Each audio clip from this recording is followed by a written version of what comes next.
What is going on, everyone, and welcome back to the Bimmer Barn. In today's video, I'm going to be showing you guys my two favorite 335i mods, and I'm going to be telling you guys why I think you should do these mods first on your 335i, assuming that you've done the proper maintenance on it, of course. And if you enjoy this sort of content, be sure to subscribe to the channel and leave a like down below. And without further ado, let's go ahead and get straight to the video.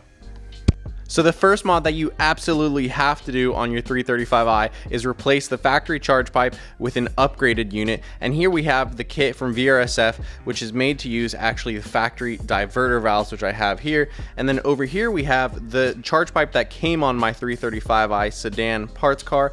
And you'll see here, I'm not sure where this kit came from. It doesn't have any real stamps on it, but it looks like it was made to accept a TL blow-off valve or the factory diverter valves. This is clearly a eBay knockoff, and the factory diverter valve block-offs look like they were made from Home Depot parts. So we're going to be replacing it today with the VRSF charge pipe. This has a really nice wrinkle coating. It's got ports for the factory diverter valves, and overall really nice construction. You'll see that the logo is printed on the hose here, and then you've got two adapters to go to the factory diverter valves and all the clamps that you're going to need. The only thing that this kit does not come with is going to be the charge pipe clip and then also the O-ring, so we have to transfer those things over from the old charge pipe, as well as the map sensor, which you can see is right there. And another thing I want to mention is that this meth bung right here, it's actually not sealed at all, so you can easily back this thing out. And I have had friends before with 335s have the issue of installing a charge pipe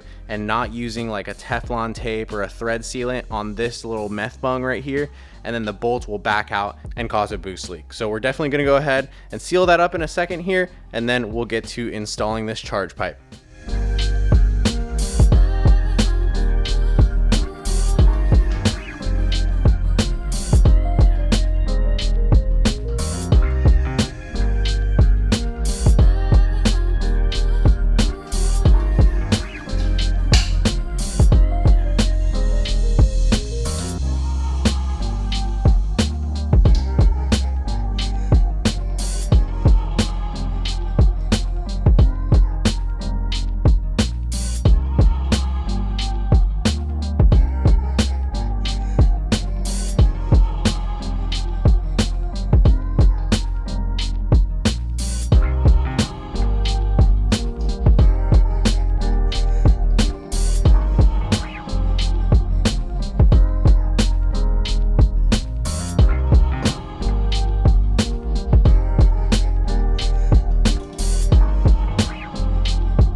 All right, now we're almost ready to install our charge pipe, but before we do that, I want to get the diverter valves on, and I want to kind of go with my silly idea here. I want to pull the diverter valve hose off right here, and then we should be able to install the diverter valves, and they're going to vent the excess charge pressure to atmosphere, so it's going to give it a cool sound, and they're also going to be kind of compact here, so it's not going to take up a lot of space, and the factory diverter valves kind of have like a sleeper look to them. So I think it's going to look really good in the engine bay. Let's go ahead and disassemble these diverter valves and then install them.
So there we are with the charge pipe installed, and unfortunately, since the previous owner had installed a single blow-off valve, I don't have a little Y adapter to split this into 2 lines for both diverter valves, so I'll have to go get one of those. But for now, I just went and kind of just threw one diverter valve on. I don't know if that's a good idea, so don't copy that, but I'm gonna go get a Y adapter really soon. And as you can see, the charge pipe fits up really nicely. The previous owner couldn't install the power steering bracket here, so the reservoir was kind of zip tied up jankily, and it wasn't the best fit of that charge pipe. The VRSF one, however, fits beautifully in the OEM location. I actually went and removed the bracket that would hold the factory charge pipe. It's just one bracket for that one bolt on the charge pipe itself, so I think it looks a little bit cleaner without it here, and it looks like we have pretty good lineup by the VRSF inlet and the charge pipe right now, because it's definitely really far away from the alternator and all the pulleys. So this is single-handedly the most important mod that you can do on your N54, because the factory charge pipe is so well known for cracking and exploding under boost. Even on a factory tune, this can happen.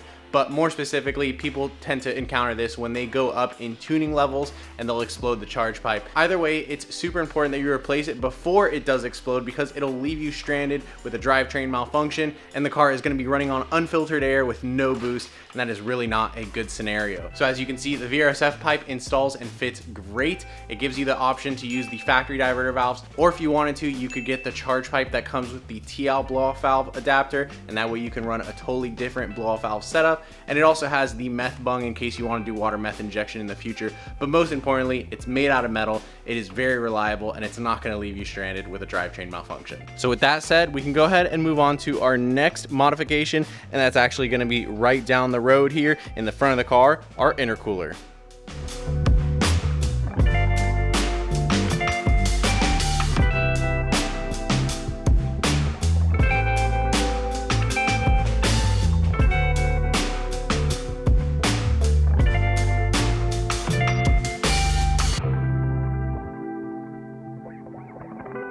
So here we have the 5-inch stepped intercooler from VRSF, and I have to give these guys props because I've installed these before. They're a great quality intercooler, get a lot of cooling capacity without any cutting or modifications to the front end, if I remember correctly. You also get upgraded charge pipe. So this is the lower charge pipe that connects to the upper charge pipe that goes to the intake manifold. And then you have this hose adapter, which goes to the outlets of the turbos, and then this elbow adapter, which I believe goes onto the outlet of the intercooler here. You also get some included screws. They're a little bit longer and beefier than the factory one, and that makes a big difference holding up this heavy intercooler, because it is full aluminum metal construction versus the factory one, which has the plastic end caps, which kind of keep it a little bit lighter, and obviously it's a lot smaller too. You can see mine was damaged from an accident, so it's got this whole area bent in here. I definitely imagine that was restricting some of the cooling capacity of this intercooler, and I did have a subscriber actually reach out and send me an intercooler, and that was really nice of them. But for now, I think we're going to go ahead and upgrade to this 5-inch stepped one, because it's going to give us increased cooling capacity, and that's going to mean more horsepower without straining the turbos as much. And that's why I think that doing an intercooler is the second most important modification that you can do on your 335 or N54 motor car. And that's because the increased cooling capacity also makes it a lot easier on the car. It keeps the motor cooler, and that makes it more efficient. You also can get a little bit better gas mileage by having colder intake temps. So I'm really excited to see the results on this modification right here. I think anyone who has a turbocharged car will tell you to do an intercooler upgrade first. And so that is definitely why I think this is one of the first mods that you should have to do. Of course, you should also consider doing downpipes. That's probably tied for second place, or maybe the third most important mod that you can do on your N54, because it definitely helps the turbos breathe more. They're going to spool up a lot easier, and you're going to be able to put more boost through the car. But keep in mind that when you start putting more boost through the car, that it's going to start heat soaking the car sooner, and that's why it's so important to have an intercooler first before you do downpipes and before you get into that stage 2 tuning arena. So let's go ahead and start installing this on the car. Like I said, we don't need to make any modifications.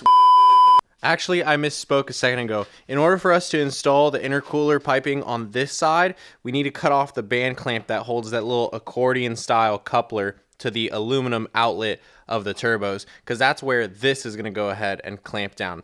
So I'll go ahead and show you guys how we do that. You have plenty of access with the fan off right here, and I'll just go ahead and grab a Dremel, cut it, and then we should be able to slide off that silicone coupler.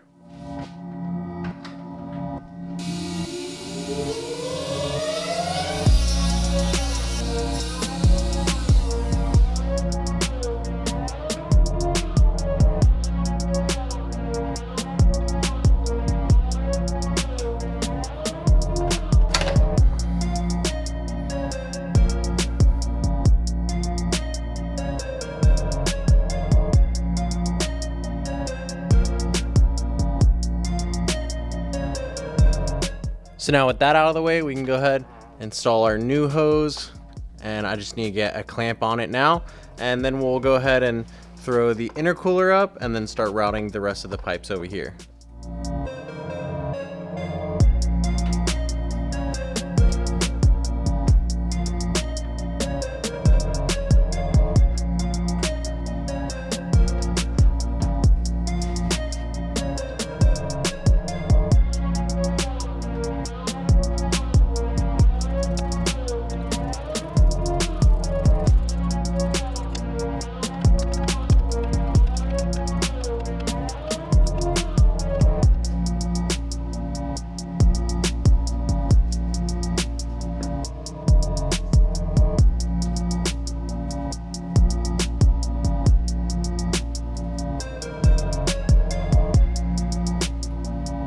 All right, so our intercooler is in and looking really good, I have to say. And the only thing left to do is install this lower charge pipe, and it's actually, in this orientation. So this silicone coupler goes to the intercooler, and the aluminum end here goes to the silicone coupler that goes to the charge pipe right there. So we just need to be able to wiggle this in there, get both of the hose clamps on and tightened up, and then we'll have our intercooler finally installed.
So there we have it. We have all of our plumbing done, from the charge pipe all the way to the intercooler, and all of our inlets as well have been installed from VRSF, if you didn't see in the previous episode.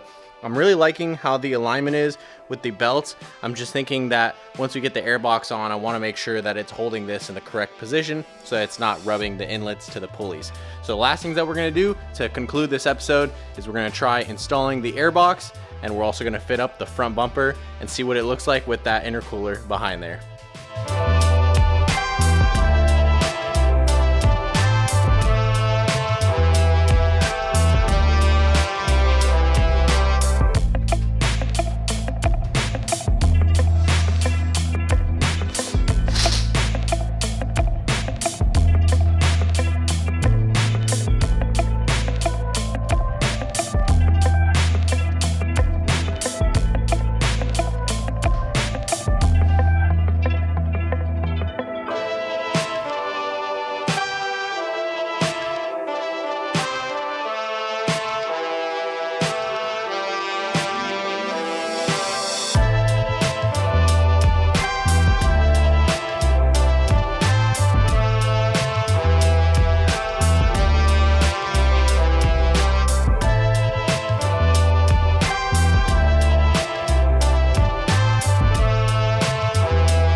Wow, it's finally coming together, guys. Look at this big ol' intercooler in the front bumper here, and our beautiful N54 motor, complete with airbox, charge pipe, all the inlets, all that finally done. And I installed the fan as well because I wanted to make sure that it fit in there well, and it does actually. I have to say that the inlets have plenty of clearance between the pulleys and the alternators, so I'm not at all worried about it rubbing up against the belts or damaging anything, and it fits great on the factory airbox, I have to say. So that was really nice to see. The charge pipe is installed great, the intercooler fits great. I still have to get the down pipes reinstalled, so in the next episode we'll get those reinstalled.